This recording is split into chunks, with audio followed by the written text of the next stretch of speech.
Hey everyone, Jonah here, host of the Honor Thy Temple podcast.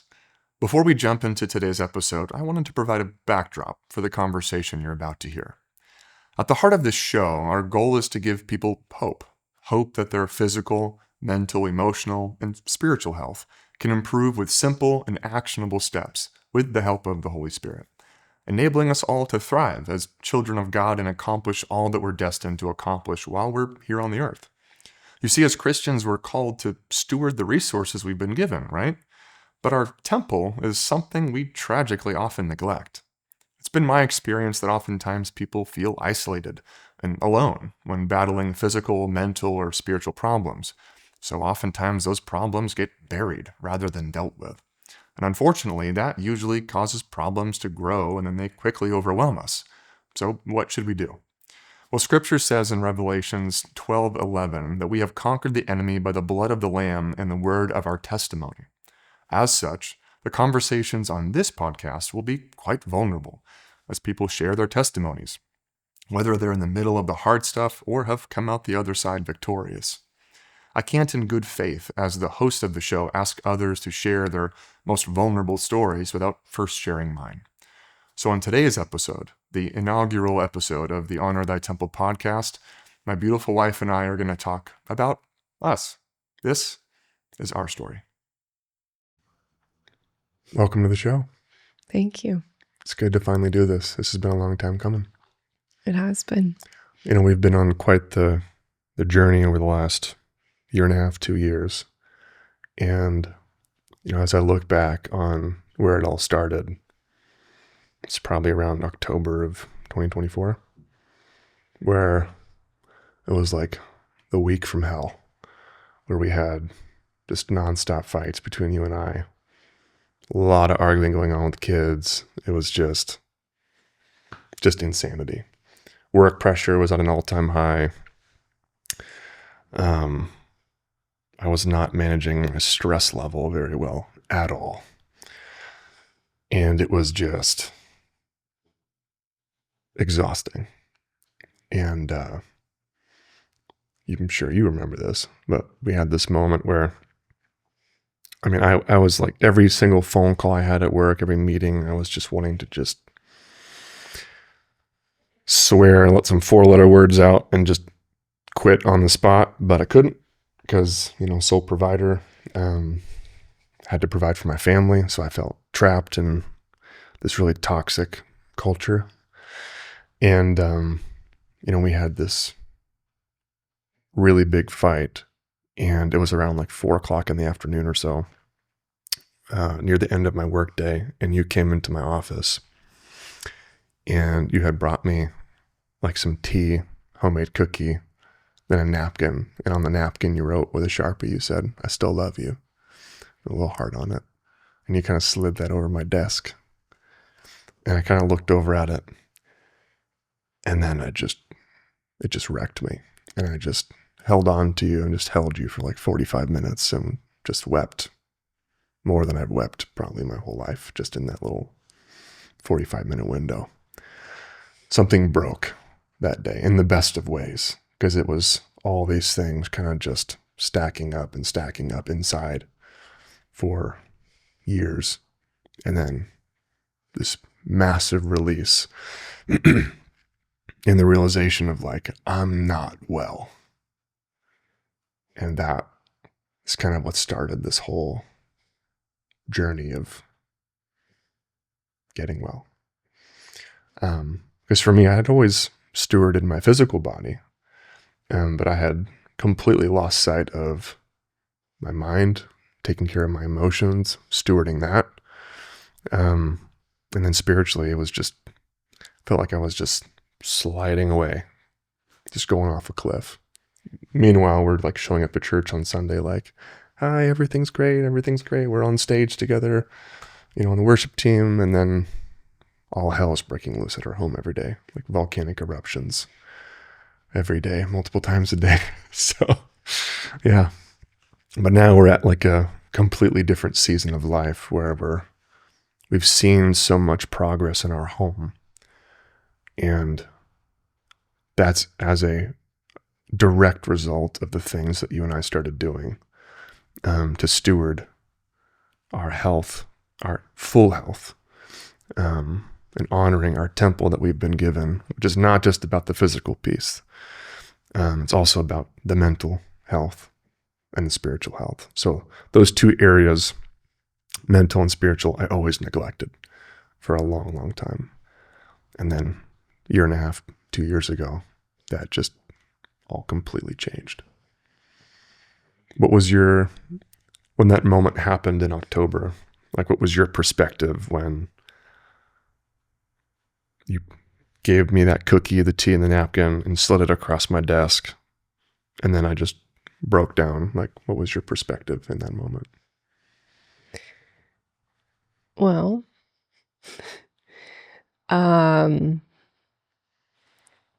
it wasn't just that moment for me. It wasn't, it had been like a culmination. The undercurrent of our home was, I can't think of the word, like a volcanic. Pending doom? Yes. Yes. Yes. The rumbling in the ground could be felt. Yes. Just waiting for lava to come spewing at the top any moment. Yeah. Yeah. There's a lot of that. I had a lot of anger back then. Yeah. And as a result of me having a lot of anger and not dealing with it, our kids had a lot of anger. There was a lot of that going on too, which wasn't helpful. One of the things that I've learned a lot over the last 11 years of being married is that how I'm doing internally, you feel it externally. And I always thought that was kind of a joke. And then looking back over the last couple of years, as we have completely shifted from the quote unquote old ways to what we're trying to do now and what we're trying to build in our home today. I think it was John Deloney that had that example of his wife telling him, like, you have a nuclear reactor in your chest and we can all feel it. And that realization was like, oh. So yeah, there was definitely this pending explosion of a nuclear reactor about to go off any second, kind of felt in our home all the time. Well, I mean, in one way it was a relief because leading up and to that point, there was a lot of me asking you, like, are you okay? What's going on? I feel this. And you just repeatedly, no, I'm fine. told I'm good. Everything's okay. Yes. I mean, it wasn't always like that.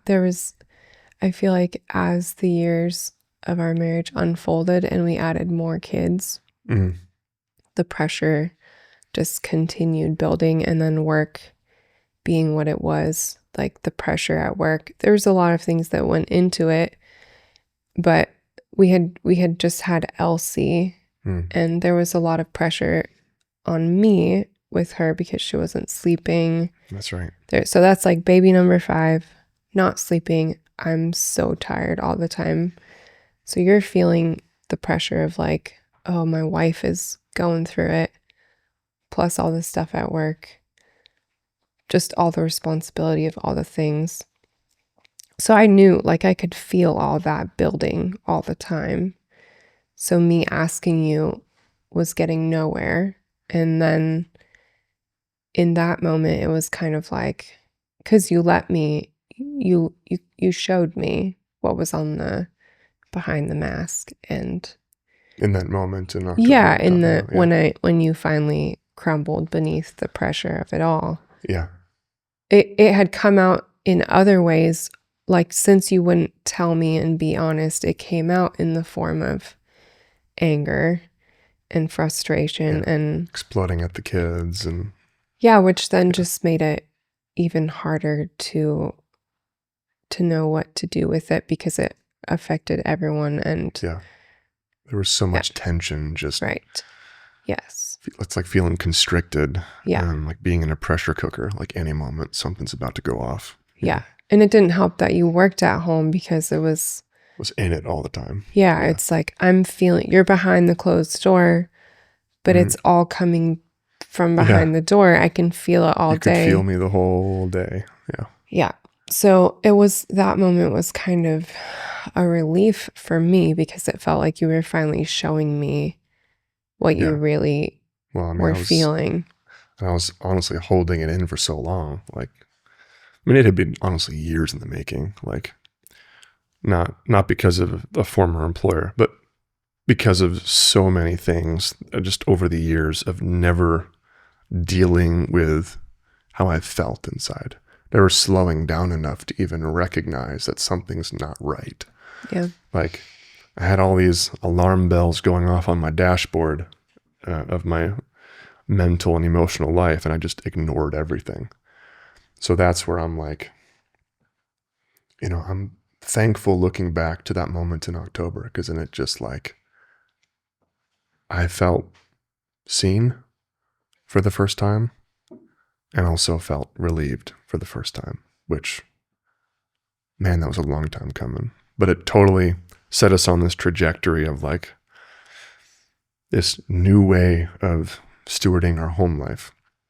And for me, like when I had that moment in October, it was that realization of like, God, I'm not well. Like for so long, I thought I was doing great. Like generally more jacked than the average person, right? Any guy friend that we have, they're always just like, bro, like what do you take and all that stuff. And I felt very confident physically. And it was really just a mask for how I felt internally, but I never slowed down enough to process any of that. I just kept going. Yeah. I just ignored it and ignored it and ignored it.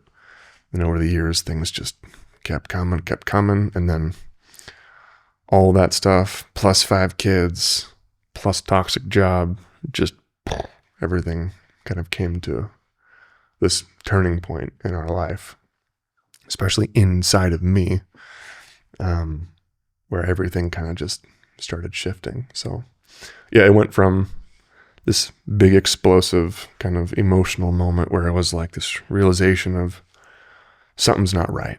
And then started this journey of like, Lord, what am I supposed to do with this now? Like, I'm not well. What do I do? I can't. I remember saying out loud one time when I was praying, I'm like, God, I can't do this. Yeah. I don't have the strength. And that was really hard for me to admit.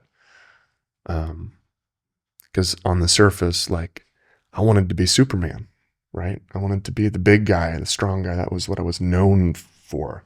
It was a huge part of my identity. And I felt like this little boy who was like scared and weak on the inside, which is like really uncomfortable. So I'm talking to the Lord, like, what do I do? Like, I can't do this anymore. And then biggest gift of my life was when about a month later, in November of 2024, God's like, I know you can't handle it anymore, so I'm taking your job from you. Can I say something before you go into that? That point in October when you had the breakdown, it was the first time we had moments, like a lot of moments, like in the years past, where it had gotten to the point where I would say like, we need help. Like we need.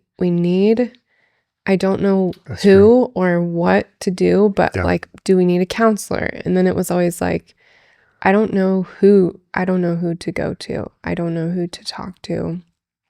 And then it would maybe get a little better because like if there was an explosive argument, it kind of like let off the pressure for a little bit until the buildup of the next time. But I felt like the time in October, that was the first time you said to me and you said to the kids, like, I'm actually not okay and I'm going to look for someone who can help me. Like, I don't know who right now, but I'm going to get some kind of counseling or something. And I remember you told Drew that, like, Drew was the one who kind of understood it, our oldest son. And I just remember thinking like, okay, now I think things can change, because we had just been in this bad cycle of trying to figure things out ourselves ourselves for so long. And when you took that step of humility, I feel like that's also the thing that led into. That's true. I forgot about that. Because, historically, like, I never wanted to cry in front of the kids. Yeah. I never wanted to show any form of weakness especially in front of Drew, our oldest, and Riley, our other son. I didn't want them to see their dad in a weak state. Like, I never wanted to do that. Yeah. But after that moment in October, I forgot that I had some conversations with Drew, especially, and I was like, hey, buddy. And I remember crying in front of him saying, like, I'm not well. Like, I need to get some help and figure out. Yeah. I got to do something different. Because they had obviously seen, I think. They had been feeling it too, just like you have. Yeah. Yeah. It was never a good situation for them, because they would just see me get upset or lose my temper, and then see us argue, and then we would resolve things like temporarily a lot, but it was never this like lasting. You did apologize to them many times. I was quick to apologize, but there was never hard to change. Yeah. Like, the root of it, like, that was hard to deal with. Yes. Yeah. Yeah. So then leading into that. Yeah. So come again, November of 2024.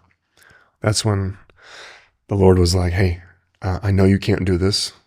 Thank you for finally acknowledging that you can't do it on your own. I'm going to take over. Poop, lost my job. And as scary as it was in that, first meeting about losing my job at the end of a Monday afternoon, getting that phone call with my boss at the time telling me that my position was being eliminated and losing my job. It was weird because I kind of knew it was coming already. Like, the writing was on the wall for years. So it was like, I wasn't surprised. But weirdly, there was this like crazy amount of peace internally. And I remember going to tell you after that phone conversation, you and I went into our bedroom and I let you know what happened. And for a moment, obviously, it was a little emotional, obviously a little scared because lost my job, sole breadwinner. We need money, right? We got 5 mouths to feed, just the kids, and then there's my mouth to feed and your mouth to feed. And I'm like a little panicking on the inside, a little bit. But still, there was this like undercurrent of like, it's going to be okay. Like, this is not a shock to God. And I remember calling my dad that same afternoon, and I was like, hey, like, I lost my job. And I remember my dad was saying, I'm so sorry, and because he had known a little bit about what had been going on, but nothing to the level that we had shared, because we never wanted to reveal what was going on behind closed doors. Like, we're at church, like, hey guys, everything's great. No, it wasn't. So I told my dad, and he was like, yeah, I'm sorry that happened. He's like, I'm so excited for you because now you're going to get to know the Lord in a way that you've never known him before. And he was so encouraging. I remember him just speaking life over me in that moment. And I'm just on the phone with him crying. And then after I talked to my dad, I remember calling a friend also named Drew. And when I told him, I was like, hey, I just lost my job. First word out of his mouth, congratulations. And he just starts laughing. And I'm like, what?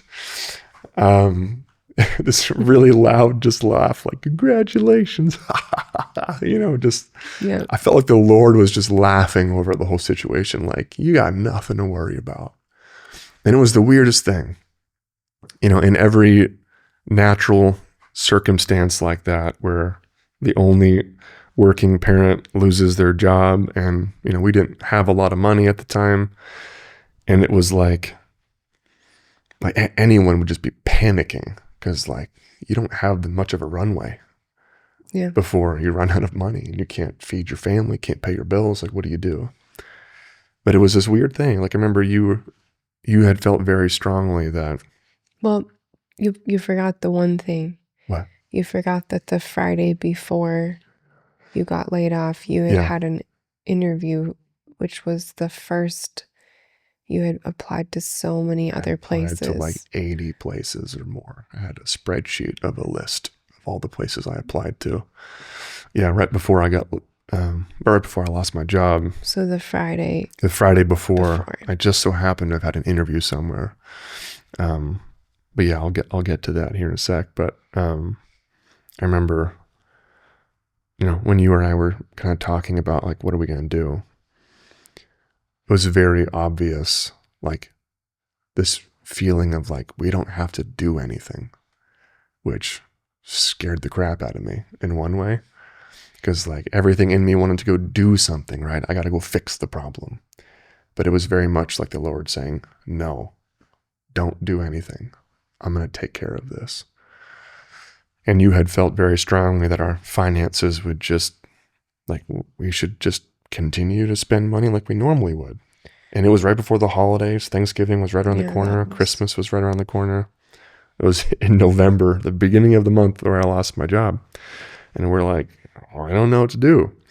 But you had felt very strongly like we're going to see our finances go down just close to zero or shoot back up. Or no, it was more like you saw the Lord tell you. It was very much like you're just going to see the finances you're not even going to feel it. I heard not even a blip. Yeah, no blip. So then I just saw your paycheck from the last job continuing into the paycheck for the new job. Yeah.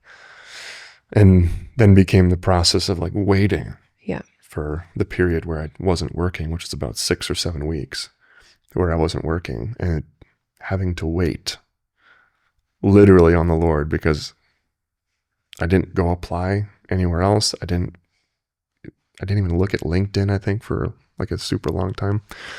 But yeah, it just became this season of waiting and trusting the Lord completely. And yeah, just so happened I've had that interview that you mentioned at this other company the Friday before I lost my job.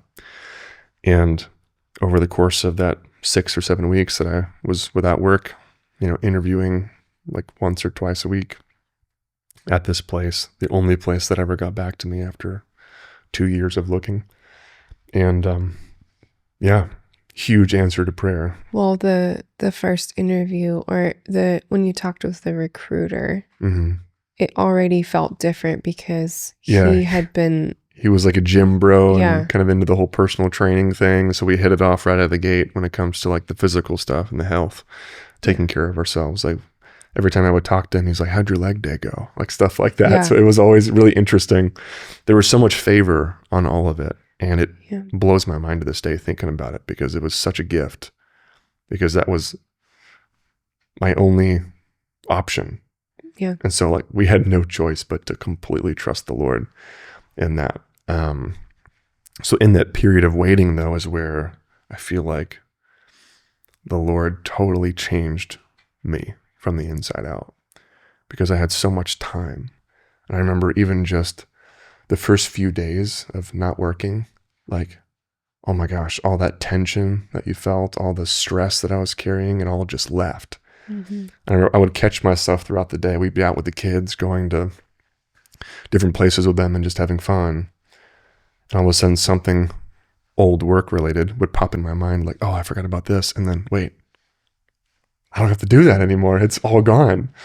And the stress would just leave in a moment. And I was just in this place of just being able to actually be present, it felt like, for the first time in 11 years. And it was such a gift. Yeah. So during that season of waiting, in that 6 or 7 week period, at the end of 2024, I had so much time on my hands. So I would walk the kids to school because we lived close to their school. And then I would just go in our backyard and put a chair out in the sunlight and just kind of look towards the sun. I would have some, earbuds in my ears listening to music or like a meditative prayer kind of thing. And I would just be out there for like 2 hours every morning for about 3 weeks or so and just be with the Lord for about 2 hours a day because I had so much downtime. And I would just be out there just getting wrecked. I would just be out there weeping every day. And I just felt like the Lord was like, I got you. Like, you're going to be okay. It was very much this sense of like when a father to son moment and a hard moment happens with your child, and you want to go over and reassure them it's going to be okay, but also like pick them up, dust them off, and be like, keep going. Like, you can do this. I'm with you. As that like coaching kind of relationship. Mm-hmm. I felt like the Lord was just there with me. Like, I got you. Like, you're going to be okay. I'm going to help you be a better dad here. Like, I'm going to help you be a better steward of your temple beyond just the physical piece. And in that waiting period, this is where the idea came for some of what we're doing now, where I had to steward the other parts of my temple that I had neglected for so long. Because in my head, I was like, my temple is just my physical body. Like, no. Like, we realized throughout this journey is like our temple is made of 3 parts. There's our physical body, our mind, right, our emotions, personality, and then our spirit. I neglected 2 of those. And in that time I had with the Lord, it was this realization of like, okay, I have to take a certain set of actions to get well. And one of those actions I felt like I should do was create like a personal board of directors.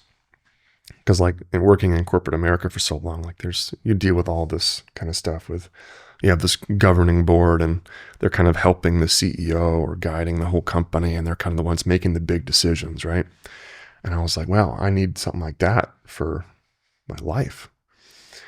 So I remember reaching out to a handful of men in my life that I highly respected. Each one had a certain skill set and certain things to bring to the table, and telling them this idea of this personal board of directors. And man, did I need that. Like, especially as a guy, I feel like as a man, we need to have other men to like sharpen you. That iron sharpens iron thing. And that has been super helpful, even for just a handful of meetings over the course of, 6 months or so after losing my job with those guys. Like, that just completely, it seemed to shift so many things internally, having that regular connection and that mentor like experience with a handful of men that I really respect. And and then we started doing things in our home. I remember, after the holidays, eventually, gift from the Lord, ended up getting this job that I had interviewed for the Friday before losing my job. Ended up getting the job, and I remember we got down to our last $50 to our name in our bank account, because we had felt like we should just continue to spend money and just have Christmas, get all the presents, do all the things, because we originally had money set aside for it. So we're like, well, we're just going to do it and trust the Lord with the rest. Seemed totally crazy. Got down to our last $50 at the end of the year, and then come January 2nd, first paycheck hit from the new company that I'm at. And biggest paycheck we've seen in our life. And that was the exhale that happened just from the financial stress being gone. Whoa, that was great.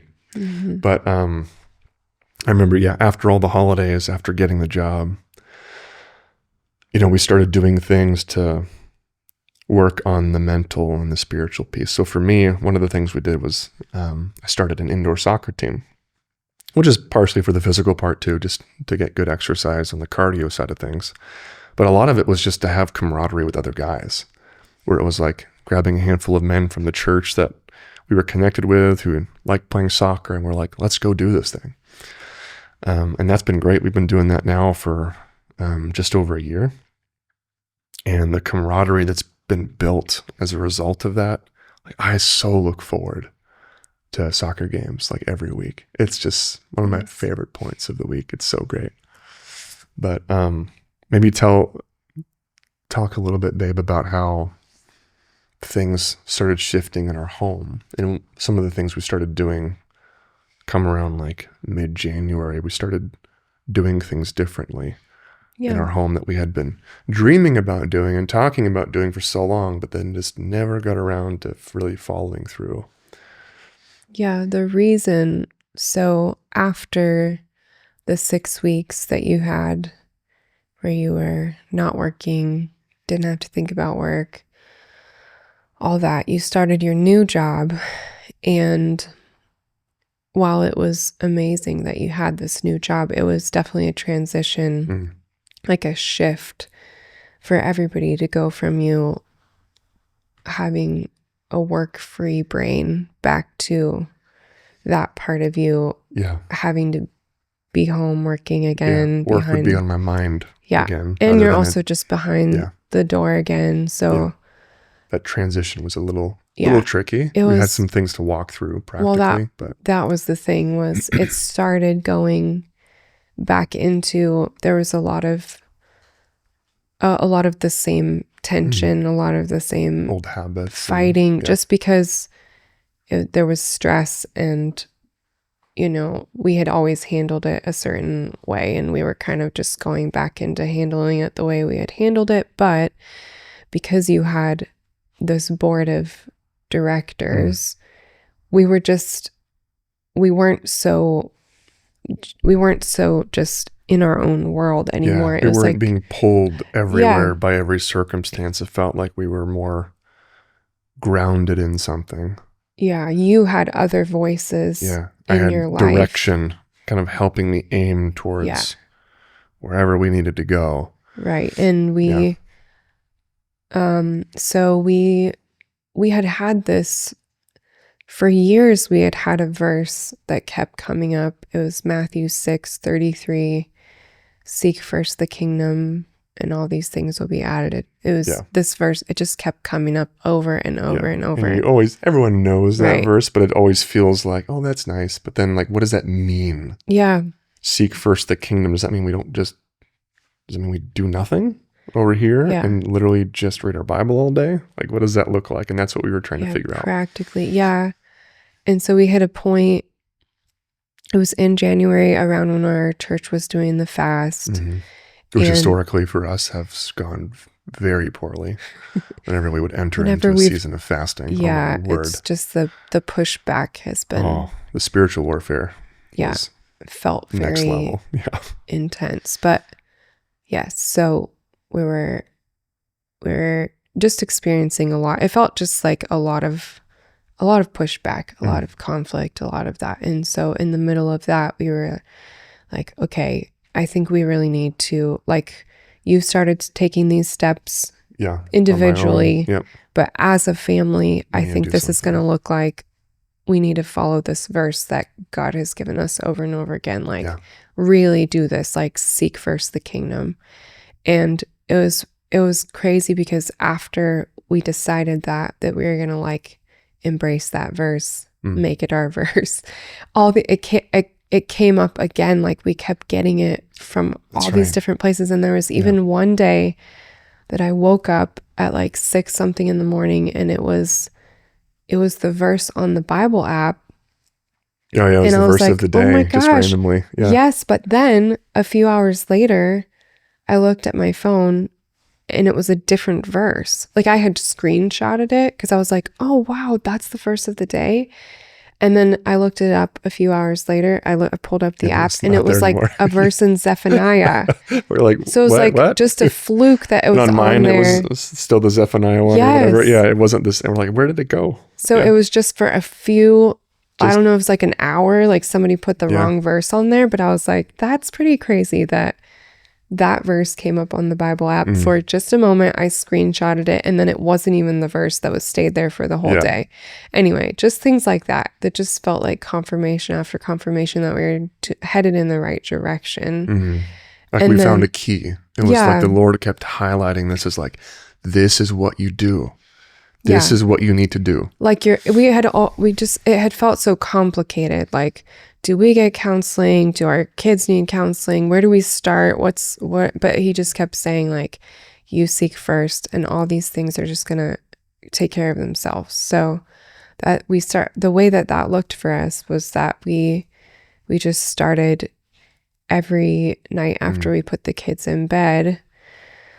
We just turned on worship music, and we got out our Bibles, and we just invited the Lord's presence into our home. And it looked different every it would change night. a little bit every Yeah. day. Also depending on the kids and stuff too. So like some days it'd be late Right. and we wouldn't do it as long, or it wouldn't be as, I don't want to say as real, but like sometimes it felt like we were just going through the motion a little bit because we're trying to Yeah. press into something new. It didn't always feel like we were doing. It felt hard sometimes to do it, is what I'm trying to say. But yes.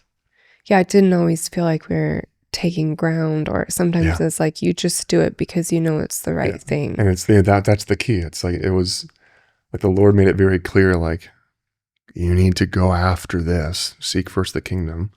And the way that we felt like we were supposed to do that as a couple, like in our home, was to just pray together, get in the word together, and worship together. No one watching. Usually our kids were fast asleep at that point, although sometimes we would do it with their doors wide open. We would have music playing in every room of the house, and we would just walk around worshiping, praying in tongues, all the things, and just seeing whatever the Lord wanted to do, and we would just be along for the ride. But yeah, sometimes it felt hard to do it because it'd be like 10 o'clock at night sometimes, and we'd be tired and still have a mountain of dishes to do or whatever. So we intentionally though chose to do it every night, no matter what. And we kept doing it for quite a while. Didn't even miss a day, even if it was only 5 minutes. Yeah, I mean, there were a lot of days in the beginning where we had some kind of terrible fight, or it was like the same sort of conflicts that had been going on. Creep back in. Yeah. But everything in me didn't want to worship. That sounds horrible, but it was like, I don't feel like doing that right now with Jonah because it takes vulnerability, and you have to let go of real talk right here. Yeah. This is like, all the regular churchgoers are like, showing up on Sunday morning. Like sometimes you don't really feel like worshiping, but like we got to do it anyway. And that's what we kind of had to learn. I mean, because it also, when you can't be in a room and truly worship and open your heart to the Lord without having to be like, I had to soften my heart towards you too. Like you can't honestly have your heart soft towards the Lord if you're holding something against the person who's in the room with you. And that was an interesting journey for you, especially because there was a history of you rightfully not wanting to soften your heart towards me for a long time. I don't think rightfully, just me trying to protect myself and hardening myself. And the Lord was like, we're not going to do that anymore. Like that doesn't do anything. You punishing Jonah isn't going to make him act any different or be any better. So I had to really listen, and it's still a journey for me to like obey the Holy Spirit right away when I feel like I want to harden myself and put up this wall. I'm more quick to listen now than I used to be. But yeah, it was, for me, that was what a lot of those evening worship times were like, me just softening myself from what had happened in the day when you were working, because a lot of times you don't even realize how you're coming across when your brain is in work mode. And me just having to sort through with the Lord, like, okay, who is Jonah really? Like, I felt like he was mean and this and this, but the Lord just reminding me, like, what is Jonah's true identity? What am I going to believe about him? That's been the journey for me in all of this, because I mean, we could go back way far, but before we even got together, the reason that we got together was because the Lord showed me who you are. And it was long before you were actually walking that out in any shape or form. Like he just, I was practically a baby back then. Well, he just supernaturally pulled back this curtain and was like, this is who Jonah will be as a husband. This is who he'll be as a dad. And anyway, so. Yeah, which made it interesting, by the way. Yes. And probably, I know we've talked about this a lot, but painful, because you have this thing that the Lord clearly told you about who I was destined to become. And you're like, where is that guy? Yeah. For like 10 years. You could say the same thing though, because we had the same experience where he showed you who I really was, and I wasn't living that out either. A lot of depression, a lot of like insecurity, sadness. So we've both been on a journey of like actually becoming more and more who he created us to be. But I think, going back to the evening worship times. How long on those evening worship times was it? I think it was like a couple months in to doing that. Like we did it like without fail every day for probably a good 6 month chunk of time where we didn't even miss a day, even if it was only 5 minutes. But I think it was about month 2. So after the fast, which was most of the month of January, and then coming into around February is when all of a sudden things in our home started getting crazy in the best of ways. Like things started shifting to where our kids were fighting a whole lot less. You and I were fighting a whole lot less. Like there was a lot more joy in our home. There was more an undertone of peace instead of tension. Like all the things started to kind of like, what's happening? And you and I, we'd be having these encounters with the Lord in our home. Yeah. And that had never really happened before. We had them like very rarely the first 10 years of our marriage. But then like in that 6 month time frame, like we were encountering the Lord in ways that were so powerful on a regular basis. It felt like almost every night there at one point, we were just getting hit, and the Holy Spirit would show up in a way where we would just be like on the floor weeping, and the power of the Lord was just on us so thick, like in a tangible way, like a blanket just thrown on us, a weighted blanket, where it's like his presence was so heavy in the room. It was just so healing in so many ways. And there was countless times where, you especially, like you would all of a sudden, words would be coming out of your mouth, prophesying over a person or a situation.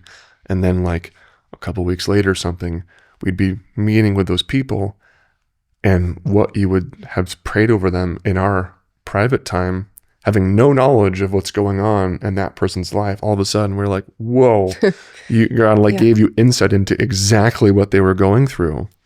And they would just come up randomly. Like these weren't people that we were like ultra close to, or, we didn't really have a super like long-term relationship with. It was just like, God would just give you keys about people and about situations while we were praying.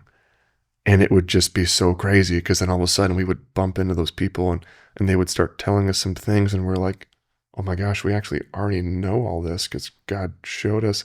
This is wild. So like that kind of stuff was happening. And then I think it was about 2 months in, you and I were on set for worship one Sunday morning. And, we had been having all these encounters in our home, in our living room, where like, I feel like sometimes as Christians, you almost feel like the church is where you're only supposed to have those encounters, like in a corporate environment. Like that's where you're supposed to get quote unquote rocked by the Holy Spirit, right? But we were having them like daily, it felt like, in our own house, in our living room. And so there was something that we were building with the Lord in our home. And I remember driving to church really early in the morning, because we had to be there at like 7:00. And Drew, right behind us, all of a sudden he just stopped. We were at a stoplight, and he just says, "We haven't been fighting very much." Just out of nowhere. Like just random comment from Drew. And we're like, huh? We turn the music down and we're like, what? We haven't been fighting. Like we're just so happy. And I was like, yeah, it's been, Mommy and I have been doing things differently. Like, that's why, like, when we put everyone to bed, you guys are falling asleep to Mommy and I worshiping in your room and praying over you and all these things. And I forget if it was you or me. I think it might have been you. You're like, what does that feel like, Drew? And then he goes, it feels like love. And I was like, oh, Lord, what have we been missing? Like our 10-year-old just articulated like everything in one moment. It's like we finally discovered what love is, like really what love is, what God's love looks like. And our son, who's 10, tangibly experienced the shift in our home from the previous 10 years of like, felt like hell on earth a lot of the times, right? Yeah. To, oh my gosh, heaven on earth in our home. Our home feels like love. And that was something like we broke in the van.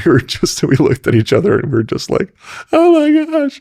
And we're supposed to get on stage here in just like 2 minutes after that moment. And we were just blown away. And I think it was that same day, if I'm not mistaken, where we had this crazy encounter as a corporate environment at church. Yeah.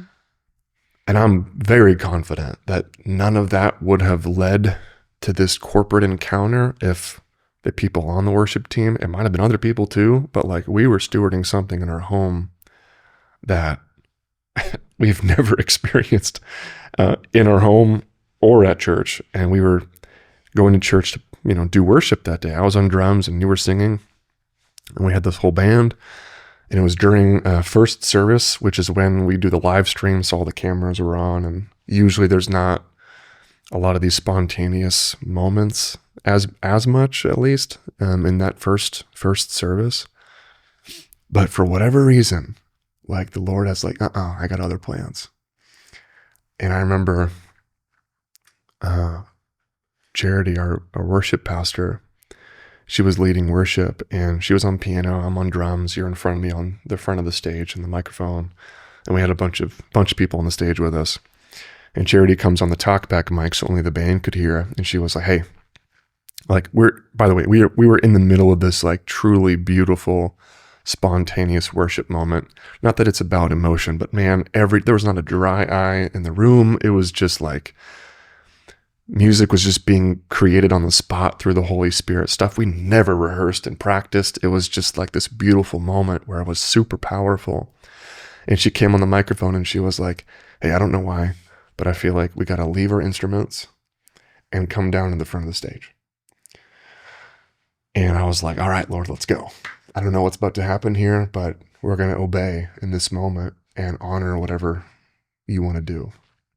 So I remember putting the drumsticks down and coming up from behind the drum cage, walking around, and you were down in the front of the stage, and a couple of the guys who were on the back of the stage with me on instruments, we all kind of moved up. And then, I came up behind you and put my hand on your back to let you know I was there. And then it was this interesting moment of like, now what? And I remember talking to the Lord, like, what am I supposed to do here? Like, I don't want this to be a show. I don't want to be this like, hey, we're worshiping. We're just going to lift our hands or kneel on the stage. Like, I didn't want it to be fake. I wanted it to be genuine and not like doing it because the cameras were rolling. Mm-hmm. So I remember asking the Lord, God, what do you want from me? And he spoke to me so clearly. I remember it like it was yesterday. I heard him say to me, I want your surrender. And it looks like that. And he pointed at this guy, Drew Mulder. Shout out to Drew Mulder. Pointed at Drew Mulder. And Drew was always this guy who was usually always down front during worship, loud, singing very loudly, very passionately, kind of just a big personality during worship. And I was always historically like, this guy, he's just loud and obnoxious, He and I are good friends today. So, and he knows this story. But I remember that moment, he's like, I want your surrender. And it looks like that. And he highlighted Drew. And I was like, okay, got it. And I just said, okay, Lord, you have it all. I remember I just collapsed on the stage. And it was just like something in the room just erupted. And it was like the Lord's presence just came in and just hovered there for what felt like hours. And it was the most beautiful moment. Curious what your memory is of that moment, because it was just such a unique time. Well, for me, that moment of you touching my arm, it was like, oh, it's Jonah. I I recognized that you were standing behind me, but it wasn't like a super spiritual, like I wouldn't have thought anything of it. But what stands out to me most about that day is that afterwards, I just had so many people come up to me, people that hadn't talked with each other, like all different kinds of people who were just saying like that moment when Jonah came up, or they would say like, oh my goodness, like worship on Sunday. Wow. Like, wow, I've never What was experienced. that? Yeah. Just like that what was. just happened? And then they would say Yeah. that moment when Jonah touched your arm, something happened. Something and I was like, released. Yeah. So many people said that, like that at that moment, like they fell to their knees or they felt this thing release in the room for families and men. And like, and it just, I feel like it's such a cool testimony because I remember saying that on the Saturday before, like that, the night before, we were having our prayer time. And I remember saying to you, this is the first time that we're going to be on set together, like on the worship together since we've started doing this worshiping in our home. And I was like, I feel like something's going to happen. Yeah. And it did. Like it was one of the most powerful times we've ever had at Hope Church, but it was so redemptive because we had so many moments where both you and I had been like ashamed of the fact that we're both on the worship team and then we're having like hell. so many problems at home, just that we couldn't get it together. Like we couldn't be a family the way that we wanted to. Just it felt like we were never on the same page, never able to. It just felt like we couldn't build anything, and when we did build something, we'd just tear it down with our own hands in moments of frustration. Almost like a toddler sees a tower of Jenga blocks, just sees it and just bam, smashes it. Yeah, that's what we did at home a lot. The cool thing was that it felt like that moment, it was like, I'm going to cry, but it was like the Lord just, all these times of, it was like the months of sewing in at home and like having these moments with him at home. And it wasn't just his spirit came in the living room and we felt it. It was like he was doing like deep healing, like counselor type healing. He is the counselor, but it was like moments where I felt things inside of me healing that had just been hurting for so long. And I never knew what to do with them. I never knew who to talk to about them. So just all the work that he'd been doing in our home, and then for it to translate into a moment for that everyone felt it in the room because we'd been stewarding this thing in our home. It was just this powerful moment of realizing like it matters. Like we're a part of a body and what we do in our own home does matter, which is probably why there's been such a fight against it. Like so many obvious ploys of the enemy to tear us apart. So many moments where I'm just like, why did I get married? Like so many, and like, why did I have these kids? It sounds what is terrible. The point of yes. this? Like why? If this is what life looks like with the Lord, like what? Yeah. Yes, but little did we know we weren't fully with the Lord. No, we thought, but we were trying, but not in the way that we should. Yeah. Right. But then when we finally surrendered, and we finally chose to do it his way, and then it's like, this is why, because we are meant to be a unit that when attached to the whole body, something happens. But first it was in our own home this time, not us trying to be spiritual at church and take that home. There wasn't like, oh, we went to this conference and got this thing. It was like, no, Jesus met us one-on-one in our own home, in our living room. Like that became quote unquote our church. Yeah. And then we got to take that with us everywhere that we went. And the thing was, we tried to do it the opposite way many times, where at church we'd hear a word or be like, okay, that now. was so good. And we're fighting on the way home in the van. Yelling at the kids like, Yeah. Hey, quiet. And I was like, what happened from the time we heard Road the raging sermon? on the way home, traffic. Oh, Yes. So anyway, no there's more. so many layers to the story and so many ways that God showed up that we can't Yeah. even talk about it all. But And yeah, it didn't even stop there. Like there's no. so many moments where like we could sit here and talk for so long. We'd have to like almost write everything down in a book. All the things the Lord started doing with us, to us, through us over the last year and a half, 2 years. I mean, just honestly, what a testimony. I'm so thankful that now we've had the experience of journeying with the Lord, of learning to steward our spiritual walk with Him in a way that was severely lacking Yeah. in the past. And now it's feel like we're set up because now our kids have seen the result of you and I pressing in together and warring together spiritually, not against each other, but with Yeah. each other. Yeah, I feel like the darkness, so to speak, has lifted off our home. And it's like a place now where like the Holy Spirit loves to come and be. I mean, Which that's is not really to fun. say that it's perfect and we don't Oh, yeah. have moments, but I feel like we're learning tools Mm-hmm. in real time where it's like, oh, we're coming up against this. And then Yeah. We're a lot more aware of like what's happening like spiritually behind the scenes. Like yeah. why like we're a lot quicker to forgive. We're really quick to come back together whenever there's a disconnect or a crossword or a tone coming out of my mouth, which is I still need to work on tone oftentimes. Yeah. But yeah, even just the other day.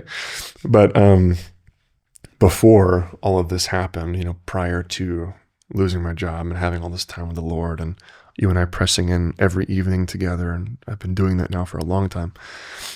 Before all that, we would have an argument or a brief moment and it would like wreck the whole week.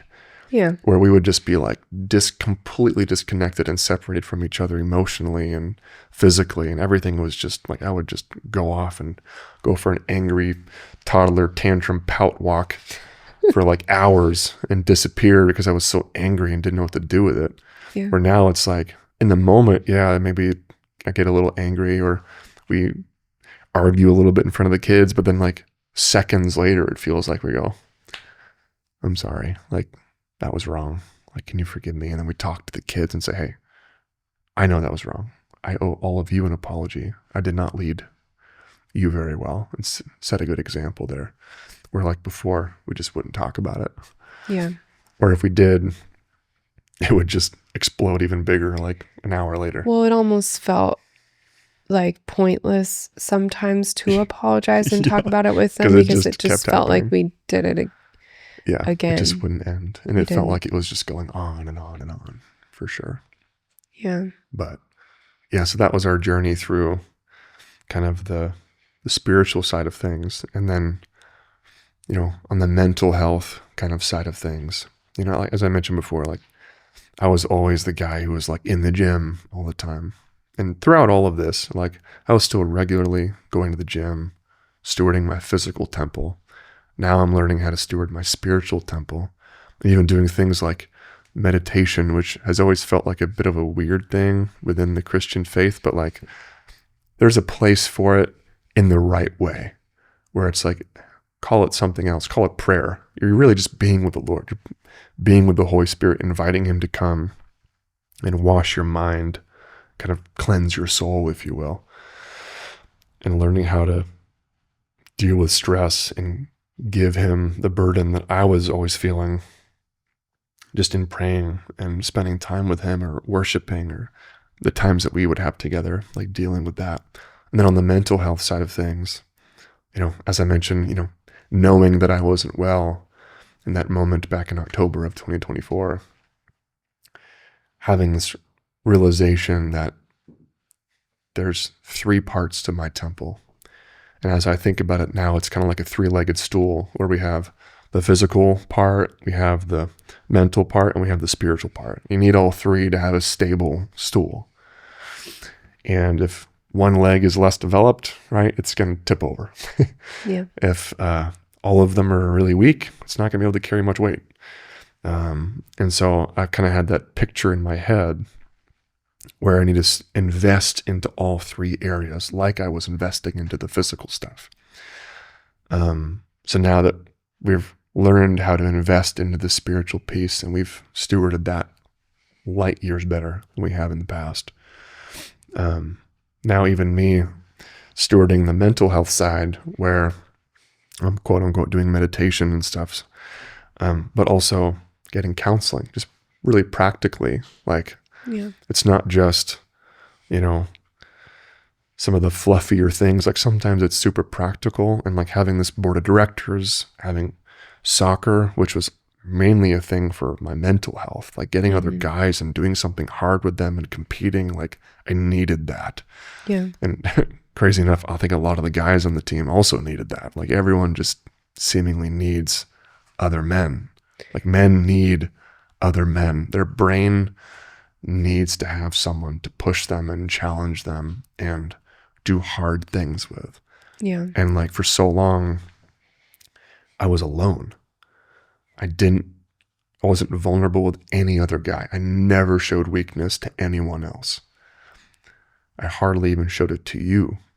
And, after all this started happening, I just became very open about what we were going through and what I was feeling and how I was dealing with things or struggling with certain things. I became very open with anyone who asked. Even my parents who didn't know the half of it. I remember going out with my dad, who's on my personal board of directors, and sharing, like unpacking the details of the last 10 years of our marriage and what was really going on. And he was just like wide-eyed, like, oh, because it was just like, he had no idea. Like they had no clue. Yeah. Like none of our friends had any clue what was going on behind closed doors and what we were feeling inside and the stress that we were dealing with. No one had any clue. So learning to be vulnerable and allow people to see the mess, right? Mm-hmm. The way that I kind of view it is like, allowing, if you invite somebody over for dinner, right? Allowing them to see the pile of laundry on the floor that you're still working through, allowing them to see the dishes piling up in the sink. Like, it's not perfect. Like, yeah, there's an element of like stewarding the home so that when people come, it's like, they're welcoming. But like, we learned that part of stewarding our soul is allowing people to see who you really are. Yeah. And not have a mask up that looks like you're Mr. Superman or you're Mr. Perfect or whatever. Like, we're all flawed human beings. And throughout this journey, I think we've learned the importance of exposing that part that we historically would just be like, no, you can't see that, right? Because we're Christians. We're going to go to church on stage and be perfect and stuff. And well, it wasn't that that had to get broken off of us. Yeah. I don't think we were trying to, I don't know. It's like you just feel so much shame. That's what it was. It's a lot of shame. And so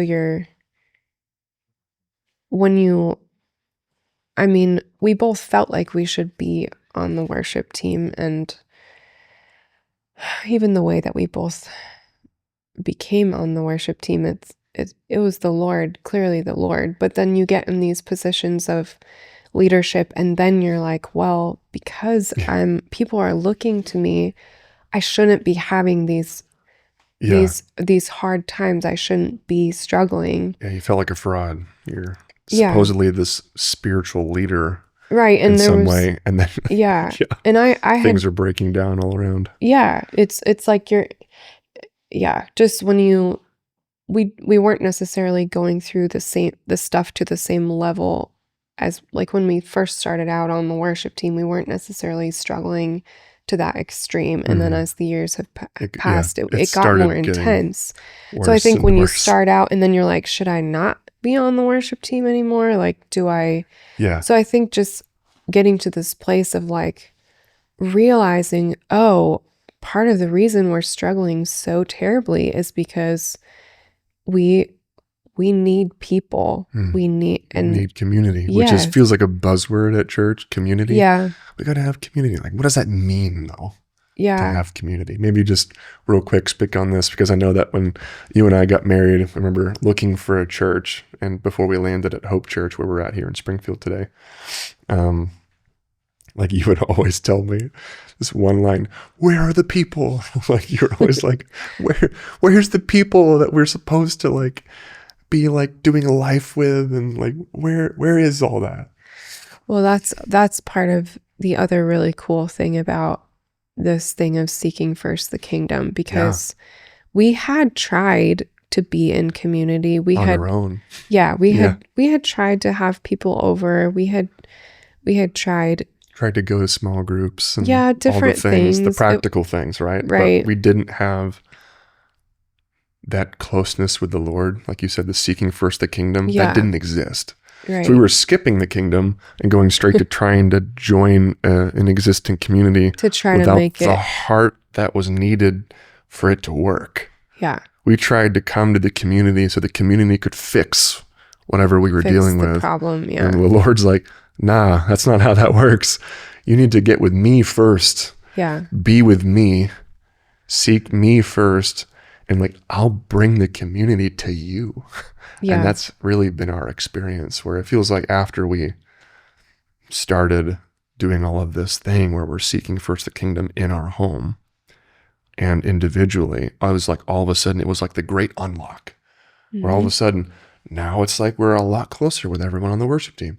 Now it's like all of a sudden we're finding all these like pockets of friend groups in our church that we never really were a part of before. Yeah. It was like all of a sudden now I'm on the soccer team, and now I'm like buddies with all these guys in the team who I was never buddies with outside of the team. But then it's like all of a sudden all these things started happening and building, and now all of a sudden we have some really close friends, and it's like we never would have been able to build any of that on our own. It just happened. Well, we're also way closer with all of our extended family now, including your parents who have lived in this area right alongside of us all these years. It wasn't until we were honest with them and with, siblings. And I just feel like we were talking about this last night, that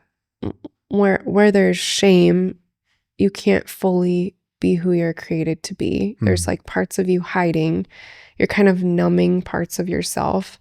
And I feel like both of us were in this place of shame, and kind of there were parts of us that were locked away behind like in closets that we didn't want people to see what was going on in there.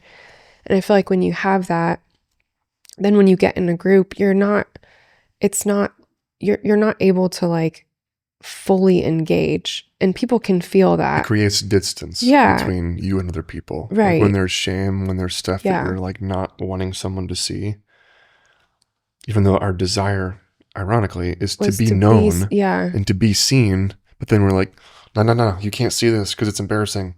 You're still trying to protect yourself. And ironically, that's the thing that creates distance. Right. With creating community and truly walking out how God designed us to live.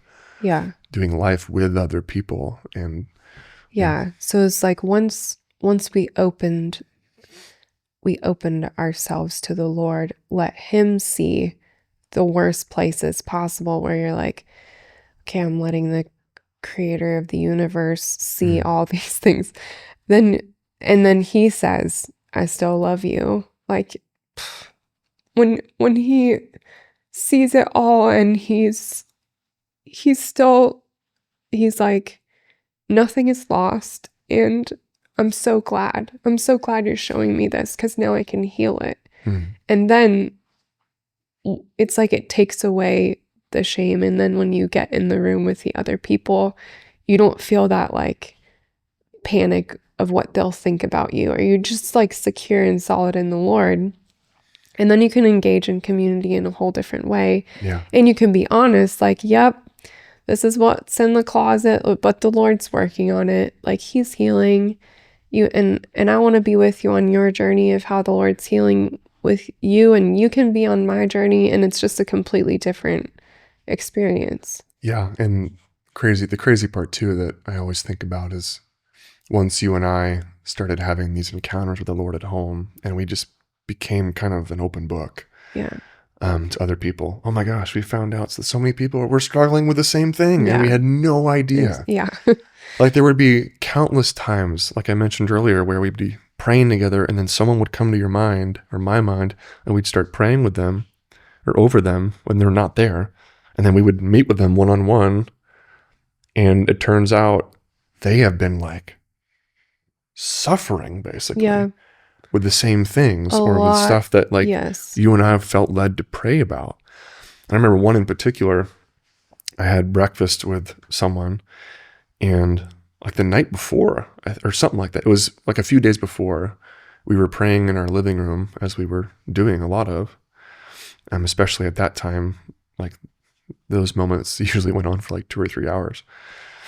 And this person came to your mind out of nowhere and just started speaking life over this person. And it was like the Lord was speaking through you over him.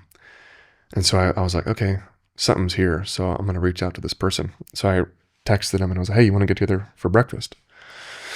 And, the two of us went out a few days later, and I'm sitting across from him, and he's just out of nowhere just started opening up and telling me his story. And I was just like, my eyes were getting wider and wider. I'm like, oh my gosh, we were just praying about this the couple days ago. Yeah. And we had no idea, but yet the Lord highlighted this exact thing. I'm like, what? And then I was like, well, crazy enough, Kristen and I were praying the other day, and you came to mind, and this is what she felt like in the moment when we were praying that the Lord was saying over you. And I remember telling him, and we're sitting there in a restaurant, sitting across the booth, and he just broke. And it was like, for the first time, it seemed like the Lord called him out by name and was like, I see you. You're going to be okay. The same thing that I experienced when he told me, he's like, I got you. I know this is hard. You're going to be okay. I'm still crazy about you. Like, I love you. I'm proud of you. It's going to be okay. In the midst of it. Just hell, Yeah. And so here he is, this guy sitting across from me, just getting wrecked by just a simple word. And I'm just like, okay, like there's something that we have learned now, something that we have figured out. There's a key of when we are open with our story, and whenever we're really pursuing the Lord and stewarding that spiritual health piece in particular, man, that unlocks so many things. We seek first the kingdom, all these other things start just lining up. Yeah. And that's just been the thing that's been kind of our family verse over the last 2 years. Yeah. Seek first the kingdom, and it's like a domino effect. Yeah. First domino goes down when you seek first the kingdom, and it cascades into so many things. I feel like it's like if you're healthy spiritually and you're connected to the Lord in the way you need to be, then he connects you to the right people, which then makes you healthy mentally and in your soul, because we all need what you're saying with the soccer team, the community. I feel like that's what helps people be healthy mentally, is having relationships. Yeah. And then that, like, as you, like what you're talking about with having breakfast with this guy, it's like you just realize, like, I want to be exactly who I was created to be if this is the impact that it has in the earth, which then translates into being healthy physically. Yeah. And it's like all of it kind of, the effect, they're all together, but in the end, it's like it causes you, it's like the effect of once we started stepping into like, oh, this is my place in the kingdom, then it gets you excited about being healthy in every in your body. Yeah. So you can do this when you're 90, Yeah. And that's one of the biggest reasons too, that like why I do what I do physically. And, early on, it was totally all about like, I'm going to be the biggest guy in the room and just look jacked. Like it was 100% all about looks, like early on, especially like in high school and early college. But as the years have gone on, and especially these last 2 years, and especially during that time where I was having so much time to be with the Lord, when I was waiting for a new job, in that time window, I remember very clearly hearing the Lord tell me, like, you're not stewarding your physical body, your spiritual life, your mind. You're not stewarding that temple, those 3 parts of your temple, just temporarily. Like, it's not about just how you look or how you act. It's like, it's not about that. It's not about being able to pick up a 500-pound, plate-loaded barbell, deadlift. It's not about that. It's not about how much you can bench or how much you can squat. It's not about how ripped your abs look. It's more, no. You've been given a body and you're called to steward that body because that's what equips you to do all the things that you're on the earth to do while you're here. I remember, I forget when this was. It was years ago, but the Lord brought it to memory during that 6 or 7 week period when I wasn't working. He reminded me of John Bevere sharing in an interview something along the lines of, it would grieve my heart if when I get to heaven and meet Jesus that I find out I died earlier than he planned for. I died earlier than I was supposed to have because I didn't steward my body well enough. And because of that, somebody missed out on hearing the gospel. Or because of that, my kids didn't get all of me because I didn't have any energy. Or I remember, I think it was actually 2 days ago or something, I heard a discussion between Dr. Josh Axe and John Bevere. And John Bevere said something along the lines of 50% of pastors quit after 5 years. 50% after 5 years. And it made me wonder, I'm like, man, why is that? And then light bulb moment, they're not stewarding their temple. And it's not just the physical, it's the mental, spiritual, and the physical. They need all 3 for that stool to be strong and stable. And I'm like, if we're supposed to be here to endure all of life's challenges and release the kingdom on earth, share the gospel, spread the good news, lead our families, all the things, and do all that we were here on this earth to do. Like, we have to have the energy for it. We have to manage our stress well, right? We have to be strong enough for it.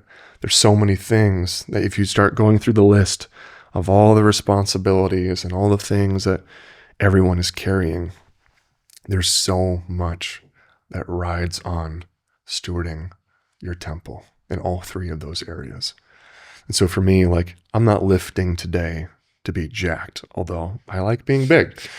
I'm lifting weights because I want to be 80 years old and still able to throw my grandkids in the air.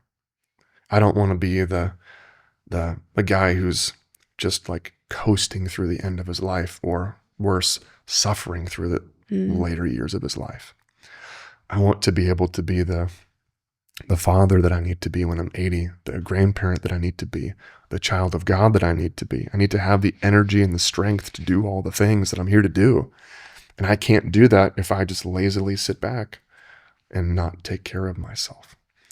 And so this is where, like, I've been challenged on the mental health, like seeing a counselor on a regular basis. Never thought I would do that in a million years. I thought that was for sissies. I thought that was such a joke.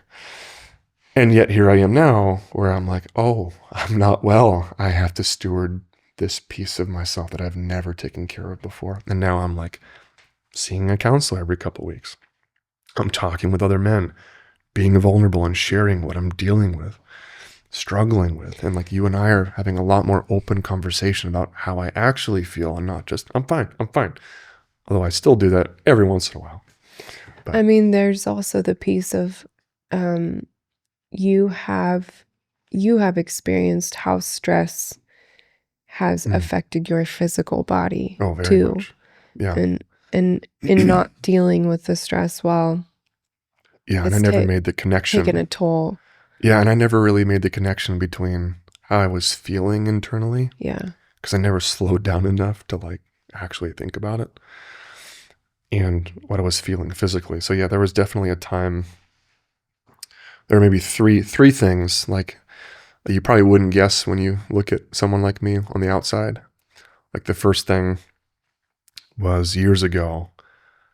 Looking back, I know it was completely stress induced, but I was in so much pain in my back for a long time, probably a solid year or so, maybe longer. I forget how long it lasted. But it was to the point where like you couldn't touch me without bringing me to tears. I remember one time laying flat on the floor on my stomach just to get some relief. And you put your hand on my back to try to rub my back, just very gently. It's like a feather landing on my back. And it just brought me to tears instantly because it hurt so bad. Yeah. I couldn't go to the chiropractor because they couldn't touch me. It would hurt so bad.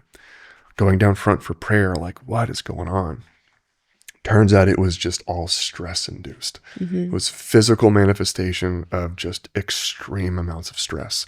Financially, we were like totally broke at that point in life. Like I did not feel equipped as a dad. I think at that time too, I was still a full-time student and working full-time in a call center where I was dealing with people who were just calling in angry all the time, and they were usually mad at me because I'm the guy that answered the phone. So there was a lot just coming at me mentally, and I never took a breath to stop and figure out what's the root cause of this pain that I'm feeling. And then simultaneously dealing with like heart stuff, not spiritually heart stuff, but physical heart stuff, where I would have these moments where it felt like not tightening in my chest, but I could feel like it felt like my heart was beating in a way that I could feel it differently. Like you just sit there and you're like, you know, your heart's beating, but you don't like feel it beating. But like there was a season where it was like, boom, boom, boom. Like I could feel something in my chest and it didn't feel right. And I remember going to the doctor and like having to go on a heart monitor and wearing a little patch on my chest for like 2 or 3 weeks, trying to figure out what was going on. Thankfully, everything was okay. But I remember talking to the doctor, like, what is this? Because it picked up during that 2 weeks, it picked up whenever that would happen. Turns out it was just stress. It was causing my heart to beat in a way that was just a little abnormal, not in a way that was like dangerous per se, but it was just completely stress induced. And again, I was like, I just brushed it off and just kept going, right? And this was over the last, 10 years. So this is like a long road of things that were happening. And by the way, that hasn't happened since. You and I have been doing all the stuff that we've been doing in our home. So ever since losing my job, that was like the cutoff where haven't been in pain, haven't had this heart stuff, like all that was just gone because the level of stress went from like way up here to just minimal stress. There are times where it like, ebbs and flows, and I'm still on the journey of learning how to deal with it in the moment. But just the trajectory of our life, we talked about it many times before, like the stock market kind of ticker. We were for many years way down, and the trajectory of our life now in the last 2 years is just up and to the right. We have some moments of ups and downs in there, but the general trajectory is light years better than it's ever been. And that's been such a gift. So kind of putting a bow on this, I think for the average person out there, like the goal,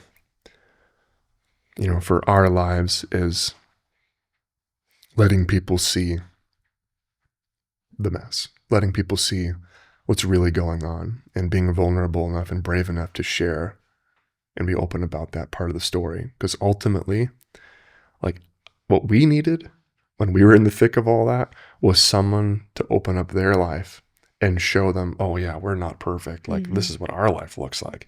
This is hard. This sucks.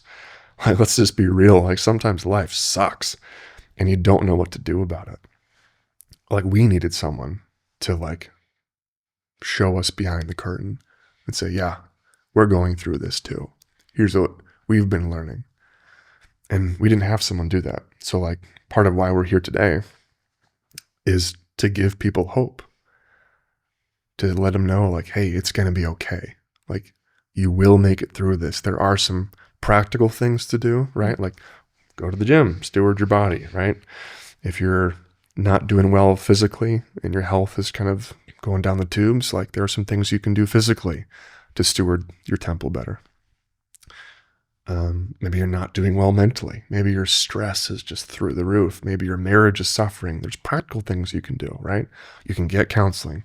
You can quote unquote meditate. You can pray. You can do all the things and find community and be around other people. There's all those things you can do. And then spiritually, yeah, you go to church, read your Bible, right? There's all these practical things that you can do.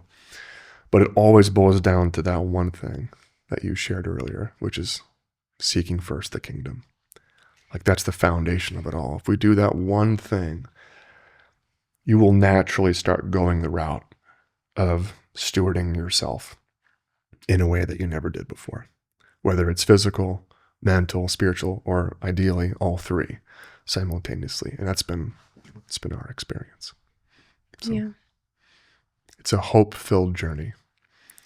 Doesn't feel like it when you're in the mess of it, but when you come out the other side, which I can say that we've come out the other side, but there's still things that we're working through and trying to get better at. Yeah. But as far as like the worst of it, we're definitely out of the worst of it. And being able to look back now and go, whoa, like, now I feel so much more equipped as a parent, as a friend, as a husband, because of what we have gone through. So looking back at all of it, I think of it really as a gift, because now we're equipped to do this, where it's like, now we can put all this out there and somebody's going to hear a story and be like, oh my gosh, that's me. And yeah, there's so much to be hopeful for. Yeah. So Yeah. I think just you have to start somewhere and take some sort of step. Like, we did a lot of the same things with no change, because nothing can change if you keep doing the same things. It's like, we just kept doing the same things. It's kind of crazy, right? That's the definition of insanity, doing the same thing, It knowing that it's felt not working. like insanity. You're expecting a different result Yeah. while doing the same things. So it's like, why not just try something new? And it's not very complicated. Usually it's very, very basic. Yeah. Seeking first the kingdom is pretty basic. Yeah. I think oftentimes we overcomplicate it. Just like the fitness stuff, especially. I feel like that world is so complicated. Like, I love all the fitness podcasts, or, you know, all the advice out there to do all the things and get into the science. But man, and all the biohacking things, it's all well and good. But it's usually the simple things that actually work, that really bring transformation. And that's ultimately the goal here of stewarding our temple, this three-legged stool of the physical, the mental, and the spiritual. The goal is transformation of your life, of all of you, not just one part of you. Yeah. So it's very interesting kind of looking at it through that lens. Yeah. Like lifelong wholeness, lifelong health. So you can, like we talked about before, just so you can do all the things you're created to do. It's really what this is all really about. It's really about eternity. Yeah. And the impact that this life on earth will have in eternity, not just for us, but for those that we encounter and have influence over. Yeah, so that verse that in Ecclesiastes that we were reading before, it comes back to that maybe. Yeah, and this was the thing that we were talking about on the way over here in the car. Yeah, Ecclesiastes 11, 9 through 10. Young people, it's wonderful to be young. Enjoy every minute of it. Do everything you want to do. Take it all in. But remember that you must give an account to God for everything you do. So refuse to worry and keep your body healthy. Yeah. It's a good verse. And I think it's important to remember that, again, it's not about how you look. It's not about having this list of 10 steps that you do every day, or having some routine for your mental health, or just like reading the Bible because you're supposed to. Like, that's not the goal. The goal is to get to know Jesus. And like, you can get to know Jesus by going to the gym. Yeah. Like, I've gotten to know him better through the gym. Like, I remember, it's crazy enough, ever since we started doing this too, like even at the gym, I used to listen to like more like heavy metal kind of music at the gym. Not the bad stuff, good stuff, just to be clear. But nowadays, like most of the time I'm at the gym, I'm listening to worship music. Like there have been multiple times where I'm like listening to a song in the middle of a set, like at the bottom of a squat. And all of a sudden, this moment in a song happens, and all of a sudden, my eyes well up with tears. And I'm like at the bottom of a squat, like thinking, Lord, now is not a good time. Like I'm about to die right now. I need to stand up. But I mean, yeah, there's so much, and it always comes back to this element of stewardship, where we've learned to steward our home. We've learned to steward our mind, our spirit, and our body. And it's definitely a journey, but it's worth all the ups and downs. So it's worth starting it and staying in the race. Yeah. Even when it gets really hard.